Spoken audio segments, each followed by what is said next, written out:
भारत जैसे विकासशील देश को लंबे समय तक लॉकडाउन में रखने का असर भारत की अर्थव्यवस्था पर दिखाई दे रहा है। जब दुनिया लॉकडाउन में जा रही थी तब चीन लॉकडाउन से बाहर आ रहा था, जिसका फायदा चीन को मिला है। हालांकि चीन के साथ सीमा विवाद का मुद्दा सामने आते ही भारत ने आर्थिक मोर्चे पर चीन को कई सारे झटके देकर ड्रैगन की पूंछ पर लात मारी है और अब ड्रैगन को अपना गला दबाए जाने का डर है, जिस वजह से चीन बौखलाया हुआ है। वैसे देखा जाए तो WHO और हेल्थ एक्सपर्ट के मुताबिक उस समय के माहौल में लॉकडाउन का फैसला ही सही फैसला था, क्योंकि लॉकडाउन की वजह से कोरोना वायरस के केस कम आ रहे थे, जिस वजह से भारत को मेडिकल क्षेत्र में अपनी तैयारियों को मजबूत करने का पूरा मौका मिला है। लेकिन अब अर्थव्यवस्था को लेकर सवाल पूछे जा रहे हैं और जैसा कि सभी जानते हैं कि चीन ग्लोबल सप्लाई चेन का प्रमुख हिस्सा है और चीन के सामान पूरे दुनिया भर में निर्यात किए जाते हैं। ऐसे में चीन को नुकसान तब होगा जब चीनी सामानों का विकल्प तैयार किया जाएगा। दुनिया ने चीन के बहिष्कार की शुरुआत की है, लेकिन पूरी तरह से बहिष्कार नहीं किया है, क्योंकि बिना विकल्प खोजे चीन का पूरी तरह से बहिष्कार कर देने से ऑटोमोबाइल्स, इलेक्ट्रॉनिक्स और फार्मास्यूटिकल्स जैसे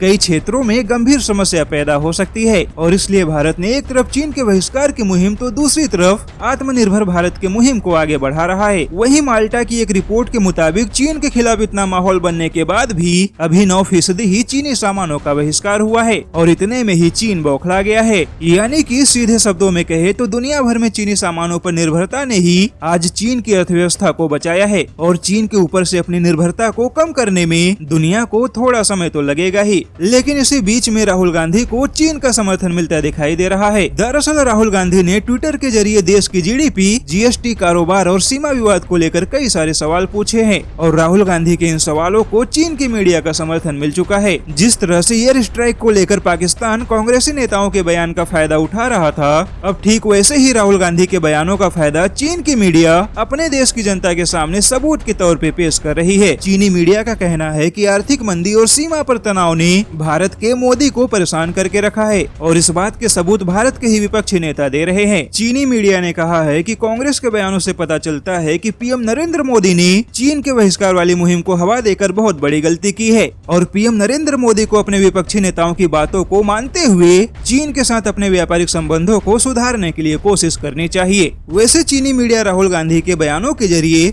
अपने देश की जनता को यह दिखाना चाहता है कि शी जिनपिंग की रणनीतियाँ सही रास्ते पर जा रही है।